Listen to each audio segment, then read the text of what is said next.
Hello friends, मैं शेखू खान एक बार फिर हाजिर हूँ आपके सामने एक छोटा सा वीडियो लेकर। तो सबसे पहले तो आप सभी को रमज़ान बहुत बहुत मुबारक हो।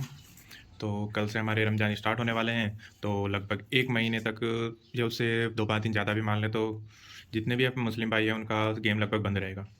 तो इस वीडियो में मैं एक चीज़ बताना चाह रहा हूँ आपको कि हम जो एक महीने के लिए अपने जो शस्त्र होते हैं, हमारे ये शस्त्र हैं, बैट हैं हमारे, तो हम इनको सिक्योर तरीके से कैसे रख सकते हैं, इनकी केयर कैसे कर सकते हैं।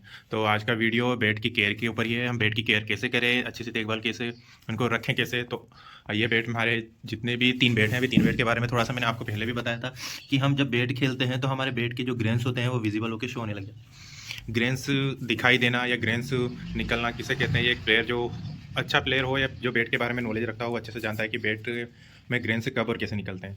पहले ये ग्रेन्स ओनली लेदर बैट आते थे, उन्हीं में निकलते थे, उन्हीं में शो होते थे। लेकिन अब वो क्वालिटी हम आपको टेनिस बैट में भी देने लग गए हैं। तो जितनी भी हार्ड बॉल, सॉफ्ट बॉल जब आप इस बैट से खेलोगे तो 2 या 4 मैच के बाद आपको ग्रेन्स शो होने लग जाएंगे। तो इस ग्रेन्स के बहुत सारे बेनिफिट होते हैं, क्योंकि ग्रेन्स जहाँ जहाँ ग्रेन्स निकलते हैं वहाँ से वुड थोड़ा हार्ड हो जाता है, बैट को बढ़िया पंच मिलता है, बॉल थोड़ा लंबा बाउंस करके जाता है। तो ये सारे बेनिफिट होते हैं। लाइक मैं ज़्यादा इस पर डिस्क्राइब नहीं करूँगा, क्योंकि हमारे जो बैट्समैन हैं, जो नॉलेज रखते हैं इस चीज़ का, तो वो ये अच्छे से जानते हैं कि ग्रेन से निकलना एक बहुत अच्छा चीज़ होता है। और एक बैट की क्वालिटी का भी सबसे ज़्यादा पता उसी से पड़ता है कि बैट में ग्रेन्स विजिबल होने लग गए हैं। तो ये ग्रेन्स विजिबल देखिए, ये इसमें भी तो ये ग्रेन्स विजिबल हो गए थे। तो अब हमारे जैसे कल से रमज़ान स्टार्ट हो जाएंगे, तो हम इन बेड को अब 1 महीने के लिए हमें रखना है। तो मैं इन बेड को कैसे क्योर करके रख रहा हूँ, तो वो चीज़ आप देखिए। मैंने सबसे पहले इन बेड में जहाँ जहाँ से ये वुड हमारा जहाँ टेप लगा हुआ ठीक है, लेकिन जहाँ टेप लगा हुआ नहीं है तो उस जगह हमने इस पर ऑयलिंग मार दिया है। ऑयलिंग मारने का रीज़न सबसे ज़रूरी है, क्योंकि रीज़न ये है कि जब इस बेड को हम रखते हैं तो जो टॉप पिलो होता है वो, अब हीट का हमारा जो सीज़न है, यहाँ पे गर्मी का सीज़न स्टार्ट हो गया है, तो ये बेड धीरे धीरे अपनी नमी खोने लग जाता है। जब बेड अपनी नमी खोता है तो एक लास्ट स्टेज पे इसमें से जब आप कोई भी शॉट खेलते हो तो इसमें एक हार्ड हार्ड वुडन की आवाज़ आती है, जैसे ठक देने से जो भी शॉट पड़ता है उस पर एक बहुत ठोस आवाज़ निकलती है। तो वो आवाज़ इसलिए निकलती है क्योंकि बेट अपनी पूरी नमी खो देता है। तो उस नमी को बरकरार रखने के लिए हम क्या करते हैं, इस पर ऑयलिंग कर देंगे। ऑयलिंग करने से क्या होगा कि जो बेट के अंदर जो नमी है वो बरकरार रहेगी, वो जल्दी से बाहर नहीं निकलेगी।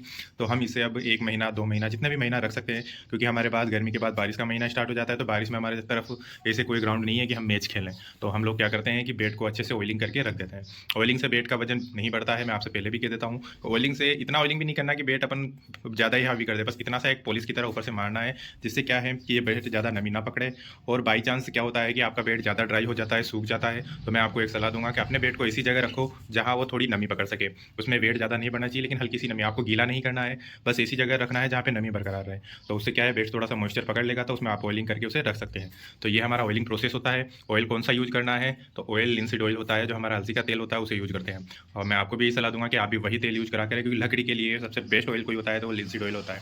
तो ये बेट हमारे ऑयल हो चुके हैं, तो अब इनको हम ऐसे के ऐसे ही रख देंगे। और एक चीज़, कभी भी आप बेड को ऑयलिंग करें तो इस तरीके से खड़ा ना सुखाएं, बेड को आपको इस तरीके से रखना है। ये देखिए, हमेशा कभी भी ऑयलिंग करें तो बेड हमेशा इस तरीके से रखना है आपको। यदि आप ऊपर नीचे या आड़ा तिरछा बेड को रख देते हैं, जैसे मैंने अभी इस पोजीशन में बेड को रखा है, इसी पोजीशन में मैं बेड को रख देता हूँ, तो ये ऊपर से तो जो जितना ऑयल है वो आके नीचे इसके बॉटम में चला जाएगा और बॉटम का वेट बढ़ जाएगा और ऊपर से ये लाइट हो जाएगा। तो ये क्या है, इसका पूरा बैलेंस बिगड़ जाएगा। तो आपको बैलेंस का विशेष ध्यान रखना है। अपने अच्छा बेड जो भी सेलेक्ट किया उसका बैलेंस बिल्कुल नहीं बिगड़ने देना है। और जहाँ तक हो सके उसको कोशिश करना है कि एक सेफ तरीके से आप लॉन्ग टाइम चला सको।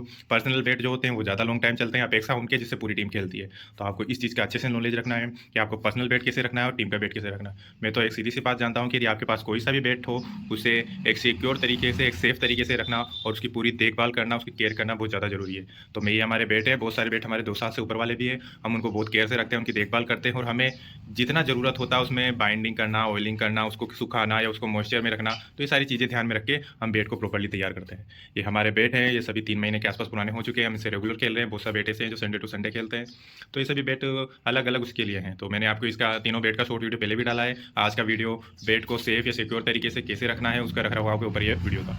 तो थैंक यू। बाकी आप और भी कोई वीडियो हमारे, हमने सभी तरह की वीडियो यूट्यूब पे डाली है और भी नई नई वीडियो हम बनाएंगे जो यूट्यूब पे डालेंगे। ये देखिए, हमारे जो बर्न लोगों हैं वो अब आपको हर बेट पर होंगे। तो आप सभी का शुक्रिया। और एक चीज़ और है जो मैं आपको नेक्स्ट वीडियो में बताऊंगा, तो आप इस वीडियो को ज़्यादा से ज़्यादा शेयर करें ताकि एक रख रखाव के बारे में सभी को अच्छे से नॉलेज मिल जाए। Okay, thank you, bye.